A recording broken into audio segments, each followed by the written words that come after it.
Hello guys, जब भी आप फ्लिपकार्ट, जेमेटो, इंस्टाग्राम ओपन करते हैं तो आपके पास डेटा, प्रोडक्ट, प्राइस और पोस्ट कैसे आता है, सर्वर से डेटा मोबाइल तक ट्रैवल कैसे करता है, इसका सीधा आंसर है रेस्ट एपीआई का यूज करके।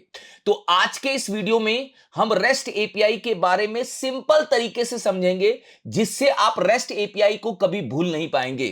तो welcome to coding by WSCryptech। I am Pradeep Rai. Video को स्टार्ट करने से पहले, अगर आप एक वेब डेवलपर बनना चाहते हैं, आप सीखना चाहते हैं कि कंपनी लेवल पे फ्रंट एंड डेवलपर कैसे काम करता है, बैक एंड डेवलपर कैसे काम करता है, एपीआई को दोनों के बीच में कनेक्ट कैसे किया जाता है, मर्ज स्टैक का यूज करके 360 डिग्री फुल स्टैक एप्लीकेशन कैसे बनाई जाती है, तो WSCryptech का फुल स्टैक डेवलपमेंट का मेंटरशिप प्रोग्राम केवल आपके लिए है।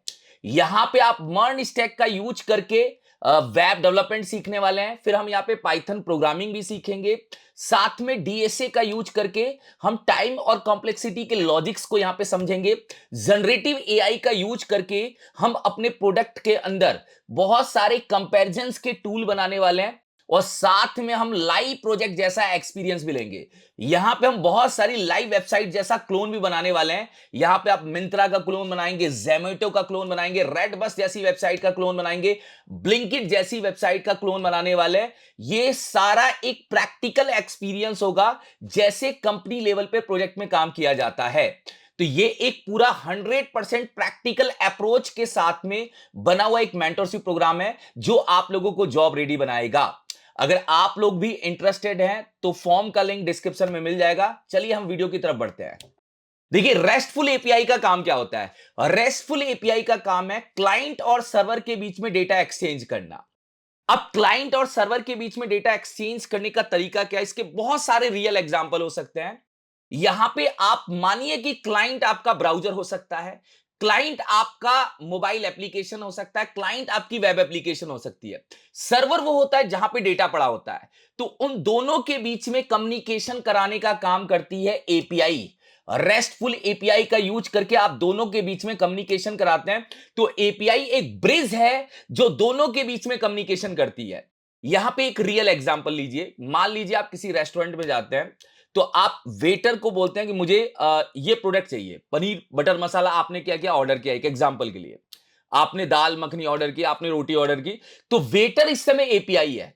वेटर आपकी रिक्वेस्ट को ले जाके क्या करेगा, पीछे बैकग्राउंड में देगा। बैकग्राउंड में जब आपका खाना तैयार हो जाएगा, तो वो वहां से वापस से आपके पास लेके आ जाएगा। तो इस समय वेटर आपके रिक्वेस्ट को लेके जा रहा है बैकएंड के पास, बैकएंड एक रिस्पांस दे रहा है जो आपके पास लेके आ रहा है। तो यहां पे लॉजिकली जो रेस्टफुल एपीआई का मतलब होता है वो वही होता है कि क्लाइंट क्लाइंट मतलब browser, web application, mobile application, वो एक रिक्वेस्ट करती है। रिक्वेस्ट क्या है, सर्वर पे जाता है, सर्वर कुछ रिस्पांस आपको रिटर्न करता है। यही लॉजिक आपका कहलाता है रेस्टफुल एपीआई। रेस्ट एपीआई में रेस्ट का मतलब है रिप्रेजेंटेशनल स्टेट ट्रांसफर। इसका मतलब होता है कि सर्वर आपको रिप्रेजेंटेशनल डेटा देता है जो हमारा क्लाइंट समझ पाए। वो डेटा मोस्टली आपको जेसन में दिया जाता है। बैकएंड से एक जेसन की रिक्वेस्ट दी जाती है जो फ्रंट एंड को देनी होती है। अब आप ये समझिए, यहां पे एक छोटा सा मैं एग्जांपल लूंगा। इसका मैं एक एग्जांपल देता हूं। देखिए, क्लाइंट का मतलब क्या होता है। क्लाइंट वो जो आपको डायरेक्ट नजर आता है। अब क्लाइंट एक मोबाइल एप्लीकेशन, ब्राउजर भी हो सकता है, कुछ भी हो सकता है जिससे आप डायरेक्ट रिक्वेस्ट कर पाए। तो मान लीजिए ये एक क्लाइंट है। क्लाइंट देखो, हमेशा ध्यान रखना ना, एक इंटरव्यू में क्वेश्चन पूछा जाता है कि रेस्ट एपीआई वैसे बनाता कौन है। रेस्ट एपीआई बनाने का काम बैकएंड डेवलपर का है। यूज कौन करता है, फ्रंट एंड डेवलपर करता है। तो एपीआई बनाने का काम बैकएंड का है, फ्रंट एंड वाला बंदा यूज करता है। फ्रंट एंड कुछ भी हो सकता है। अब यहां पे कहानी यह है कि रेस्ट एपीआई जो है फ्रंट एंड के अंदर यूज होती है। तो फ्रंट एंड करता क्या है, देखो, फ्रंट एंड हमेशा रिक्वेस्ट करता है।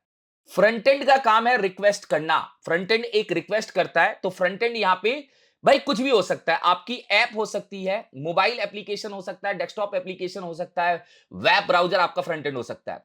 तो फ्रंट एंड हमेशा क्या करता है, रिक्वेस्ट करता है। मैं यहां पे लिख रहा हूं कि फ्रंट एंड का काम है रिक्वेस्ट करना। फ्रंट एंड एक रिक्वेस्ट करेगा, ठीक है।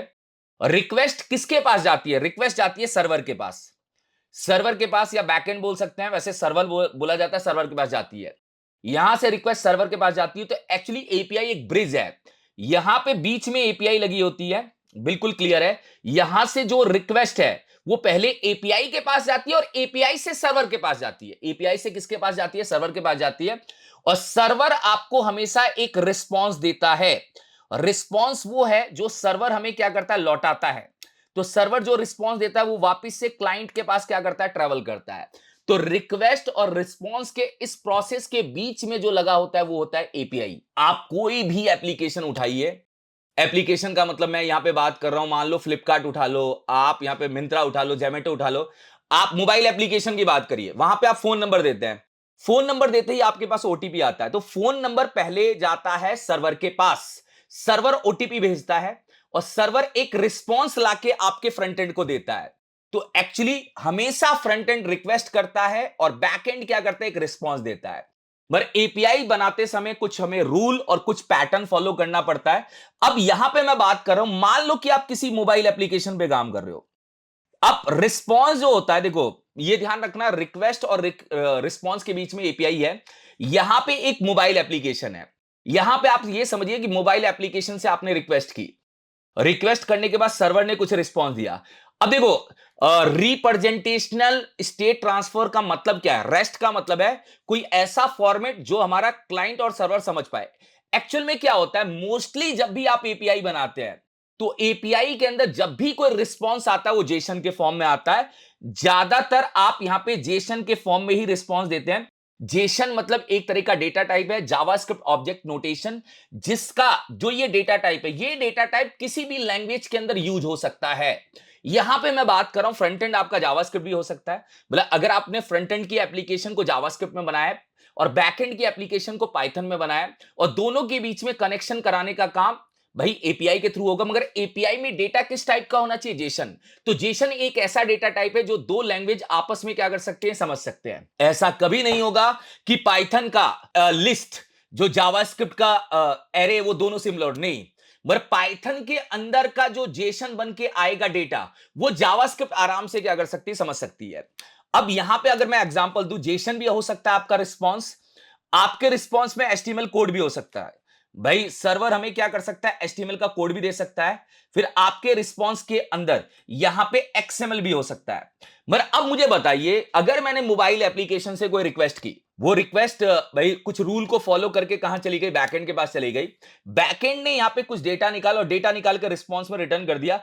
अगर वो एक एचटीएमएल का कोड है तो ये मोबाइल एप्लीकेशन वाले बंदे के लिए काम का नहीं है, क्योंकि मोबाइल एप्लीकेशन में एचटीएमएल के कोड का कोई मतलब नहीं है। एचटीएमएल का कोड आप ब्राउजर पे तो डायरेक्ट दिखा सकते हैं, कोई दिक्कत नहीं है।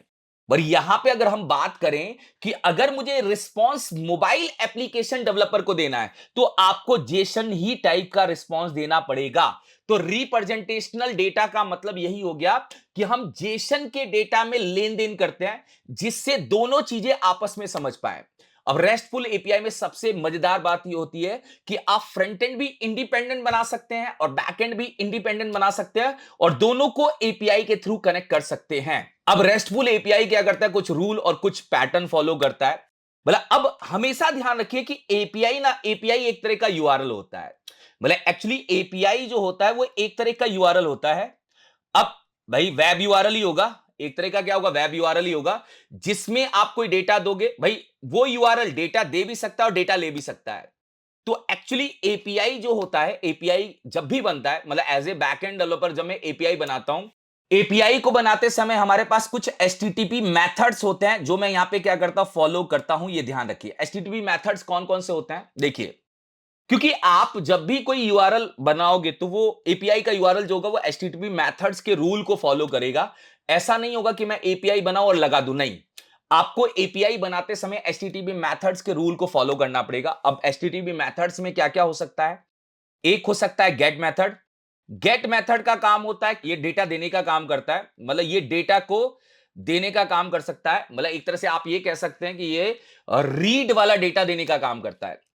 एक होता है पोस्ट मेथड। पोस्ट मेथड हमेशा न्यू रिक्वेस्ट, जब भी मान लो कोई फॉर्म सबमिट हुआ, फॉर्म सबमिट होने के बाद इस डेटा को सेव कराना है, तो जब भी कोई न्यू रिक्वेस्ट को सेव कराना है तो हम पोस्ट मेथड का यूज करेंगे। मतलब ये हमारी रिक्वेस्ट इंसर्ट के लिए काम आती है, मैंने यहां पे इंसर्ट लिख दिया। फिर आता है आपका पुट और पैच मेथड। ये जो पुट और पैच मेथड है ये हमारे अपडेट के केस में यूज होने वाला मेथड है। इसको हम अपडेट के लिए क्या करते हैं? यूज करते हैं। फिर एक आता है डिलीट मेथड। डिलीट मेथड जो होता है वो डेटा को डिलीट करने के लिए क्या करता है, प्रोसेस करता है। तो ये कुछ एचटीटीपी मेथड्स होते हैं जिसको हम यूज करके एपीआई बनाते हैं। एपीआई बनाने का काम बैकएंड डेवलपर का है। एपीआई जो भी बनाता है वो बैकएंड की साइट कोड करके डेटाबेस की कनेक्टिविटी करके सारा काम एपीआई में करता है। एपीआई बनाने के बाद वो फ्रंट एंड को एक यूआरएल देता है। उस यूआरएल पे या तो कोई रिक्वेस्ट जाएगी या बैकएंड से कोई रिस्पॉन्स आएगी। अगर हम बात करें कि गेट की एपीआई, जैसे मैंने बोला, एक छोटा सा एग्जांपल देता हूं मैं आपके सामने। देखिए, मान लीजिए कि मैंने यहां से WSCryptek की वेबसाइट को ओपन किया।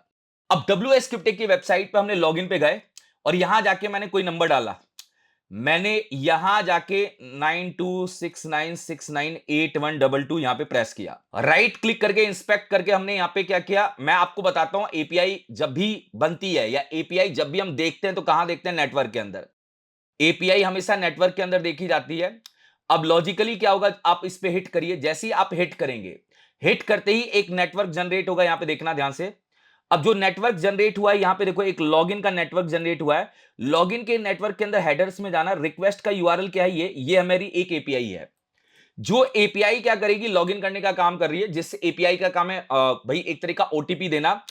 इस एपीआई का जो मेथड है वो क्या है, पोस्ट मेथड है। पोस्ट मेथड क्यों लगा, क्योंकि आप कोई रिक्वेस्ट उठा के बैकएंड को दे रहे हो।